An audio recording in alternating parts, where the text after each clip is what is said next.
Zul balik,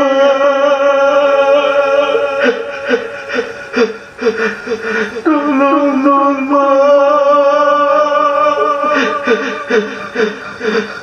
ampunkan Zul,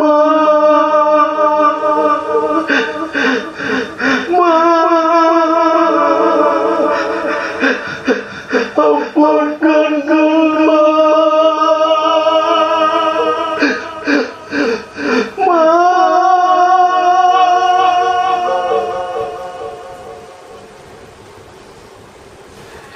Tajuk kisah daripada R.S. Suzy ini bertajuk Gentayangan. Jam 1:30 pagi. Mata aku masih segar membutang pada skrin komputer. Tabiat lewat tidur malam dan juga bersengkang mata sehingga waktu subuh sudah menjadi satu kebiasaan bagi aku. Melayan siaran live Facebook yang memaparkan kumpulan-kumpulan paranormal tempatan melakukan hunting di tempat-tempat dipercayai angker atau menulis cerita seram adalah aktiviti aku pada waktu awal pagi sebegini. Jari mengimbas skrin telefon bimbit melayari saluran YouTube. Aku terpandang sebuah filem bertajuk Flat 3A. Langsung terlintas di fikiran aku ingin kongsikan kisah kenalan aku. Fik namanya, seorang penduduk flat di Kampung Kerinci, Kuala Lumpur. Masa itu sekitar tahun 1996. Aku berusia 17 tahun. Seperti remaja-remaja lain, aku memang nakal, melepak, membuat bising dan mengacau anak dara orang sudah menjadi makanan aku dan budak flat yang lain. Tangga hujung flat menjadi tempat pot aku dan geng-geng melepak. Kami akan mula berkumpul di situ jam 12:30 pagi hingga 3 atau 4 pagi. Penduduk flat tidak pernah mengadu atau menegur kami berbuat bising atau apa pun. Malah mereka berasa lebih selamat jika anak-anak perempuan mereka pulang lewat. Tiada yang akan mengekori atau mengganggu. Kalau ada pun, kacang hantu yang melepak di tangga hujung flat yang mengusik aku dan geng aku. Kadang-kadang kami dihalau polis yang meronda kawasan dan paling kami menyampah apabila seorang mamat ni yang dikenali sebagai Abang Long kawasan muncul semasa kami sedang melepak. Abang Long atau nama sebenarnya Zulkifli juga seorang penduduk di flat di situlah. Dia tinggal di tingkat 5, unit paling hujung, dan dia suka naik tangga paling hujung daripada menggunakan lift kerana jarak lift dengan rumahnya agak jauh. Apabila munculnya kelibat si Abang Long, kami akan beredar dari tangga tersebut agar memberi laluan padanya. Bukan kami takut atau apa. Kami hanya tidak mahu menimbulkan apa-apa masalah atau pergaduhan kecil yang bodoh. Belaklah. Gua nak naik tangga balik rumah gua ni. Lu jangan semak weh. Tepilah bodoh. Terhuyung hayang langkahnya dan hampir tersungkur si Zulkifli ni di depan tangga tu. Zulkifli memang seorang berbangsa Melayu dan tentunya dia beragama Islam. Namun begitu, Zulkifli terpesong daripada akidah seorang beragama Islam. Hampir seluruh badannya mempunyai coretan tatu yang menggambarkan imej naga dan tulisan huruf Cina yang tidak silap aku bermakna long. Pulang dalam keadaan mabuk, teruk sudah menjadi rutin hariannya. Berurusan jual beli bahan terlarang seperti dadah adalah aktiviti siang hari Zul, dan seolah-olah tidak ada apa yang boleh menghalang atau menegurnya. Jika ditegur, Zul akan melenting dan akan mengugut si penegur tu. Jika nasib tidak baik, orang yang menegur tu akan dipukulnya. Pernah aku menyaksikan kejadian yang amat memalukan apabila si Zul menengking ibunya setelah ditegur membawa perempuan ke dalam rumah dan melakukan zina sewaktu ibunya keluar kerja. Zulkifli tinggal bersama ibunya yang bekerja sebagai pembantu gerai makan dan kerap terjadinya perselisihan faham antara dua mereka. Ibunya, Cik Sal, akan dimaki hamun, dicaci maki dan ditendang depan khalayak ramai. Ibunya hanya beristighfar dan merayu supaya Zulkifli ni ingat pada Allah Subhanahu Wa Taala. Kesian aku tengok Cik Sal hari-hari diperlakukan sebegitu. Tangan Cik Sal pernah patah akibat Zulkifli ingin gelang emas peninggalan arwah bapanya yang dipakai Cik Sal. Meraung-raung Cik Sal dibiarkan dalam kesakitan di koridor luar rumah dan dibantu oleh jiran yang lain untuk rawatan. Kesian Cik Sal kan? Pada satu hari, terjadi satu pergaduhan besar antara kongsi gelap melibatkan senjata tajam di kawasan flat aku. Tak sangka pula yang dikejar dan diliang dengan pedang samurai adalah Zulkifli. Masa tu, ada seorang uncle berbangsa India lalu di kawasan parkir flat dan nampak ramai-ramai sedang belasah seseorang. Kedebu. Berhenti! Jangan lari! Polis! Uncle tu pun pekik seolah-olah ada polis datang.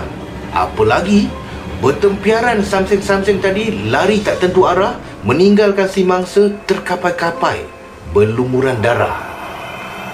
Uncle India tadi pun menghampiri mangsa yang dibelasah tadi. Hayo, Zul, apa sudah jadi? Lalu datang pula Haji Idrus, imam surau berdekatan. Astaghfirullahalazim, anak Sal ni. Hei, mengucap Zul, asyhadu alla ilaha illallah. Haji Idrus membimbing Zulkifli yang sedang nazak mengucap. Aku disuruh Haji Idrus memanggil Cik Sal di rumahnya. Hei, Fik, kau pergi panggil Cik Sal. Anak dia tengah nazak ni. Aku pun berlari pantas menaiki tangga hujung flat menuju ke tingkat 5. Assalamualaikum, Cik Sal. Pintu dibuka dan tercegat Cik Sal yang baru selesai menunaikan solat isyak. Waalaikumsalam. Kenapa, Fik? Kau termengah-mengah macam kena kejar hantu. Lembut suara Cik Sal dan nampak tenang. Abang Zulkifli, dia kena sesah dengan pedang samurai. Dia kat bawah sedang nazak tu. Cik Sal, marilah Cik Sal turun tengok Zul. Tak apa Fik. Biarkan dia dengan perjalanan hidup yang dia pilih. Kalau tertulis ajalnya, maka pergilah dia dengan gelumang dosa-dosa dia. Suruhlah pihak surau uruskan jenazah dia, ya. Cik Sal tak sanggup terima jenazah anak derhaka di rumah ni. Terima kasih, Fik. Daun pintu ditutup Cik Sal. Aku pun turun ke lokasi kejadian dan sampaikan pesan Cik Sal pada Haji Idrus. Baiklah, kalau itu waris arwah inginkan, marilah kita sama-sama uruskan jenazahnya. Sesungguhnya ianya adalah fardu kifayah, kata Haji Idrus. Semenjak kematian arwah Zulkifli, macam-macam cerita seram berlaku di sekitar flat aku. Ada penduduk yang nampak kelibat arwah berlumuran darah, berlegar-legar di kawasan parkir flat.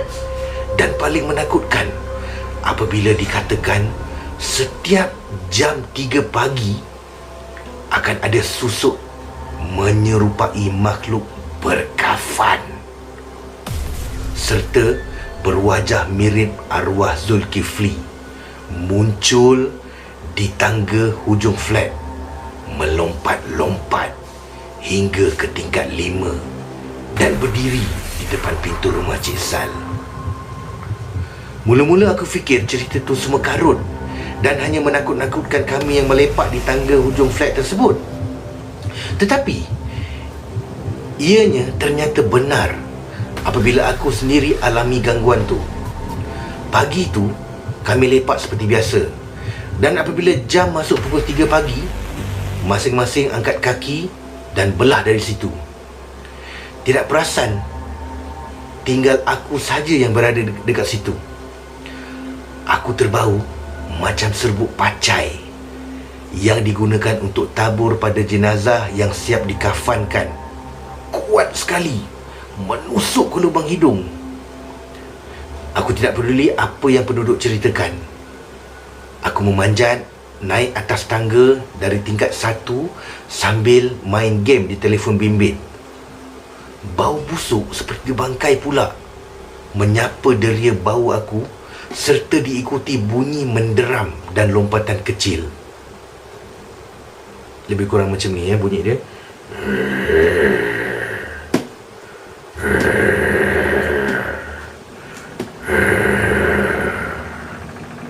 Aku melajukan langkah kaki mendaki anak tangga.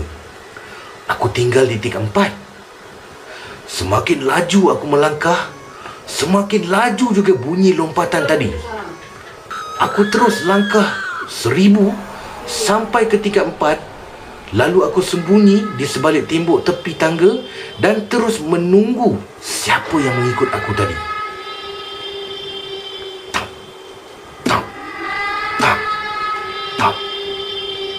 Alangkah terperanjatnya aku apabila makhluk serupa pocong sedang melompat naik, dan aku terpandang muka yang berlumuran darah. Ia adalah Zulkifli. Kedua kaki aku terasa lemah dan aku menggeletar ketakutan. Aku terjatuh, terduduk dan terus pejamkan mata. Tidak bermaya, dan aku melarikan diri. Selang 1-2 minit, aku buka mata. Benda tadi hilang. Terlihat sisa-sisa tanah yang berselerak di anak tangga. Tanah tu macam tanah kubur. Tiba-tiba, "Mak! Zul balik, Mak! Tolong Zul! Tolong Zul, Mak! Zul minta maaf, Mak! Ampunkan Zul, Mak!" Terdengar rintihan rayuan suara mirip arwah Zul meminta ampun kepada ibunya, Cik Sal. Ucapan maaf berkali-kali diulangkan. Aku perlahan naik ke tingkat 5 untuk memastikan apa benar yang aku dengar. Perlahan-lahan aku menjengah di sebalik tembok tingkat 5. Tergamam aku dibuatnya apabila berdiri arwah Zul yang lengkap di kafan, bersalut tanah kubur, berada di depan pintu rumahnya. Benda tu berpusing memandang ke arah aku. Muka berlumuran darah dan mata merah menyala jelas kelihatan. Apalagi aku pun berlari tak cukup tanah dibuatnya. Entah ke mana arah aku tuju, aku pun tak sedar. Aduh, sakit kepala aku. Aku membuka mata dan cuba bangun. Kepala aku sakit sangat. Aku berada di surau berhampiran flat aku.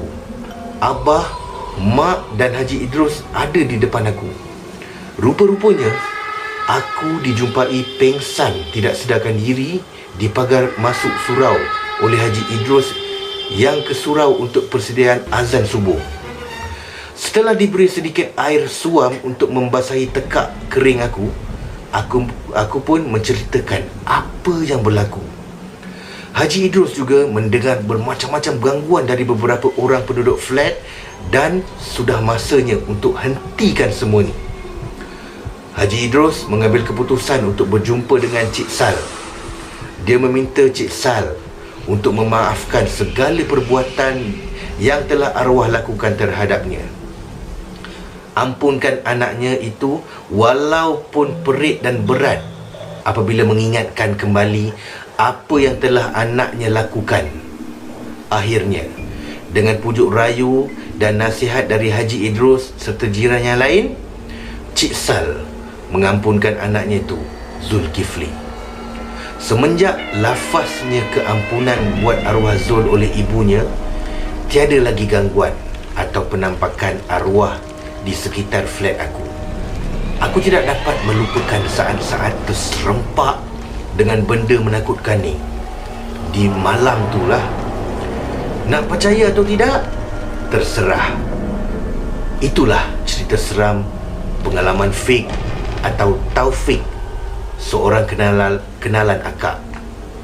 Tiada kuasa yang melebihi kuasa Maha Pencipta 7 petala langit dan 7 petala bumi. Wallahualam.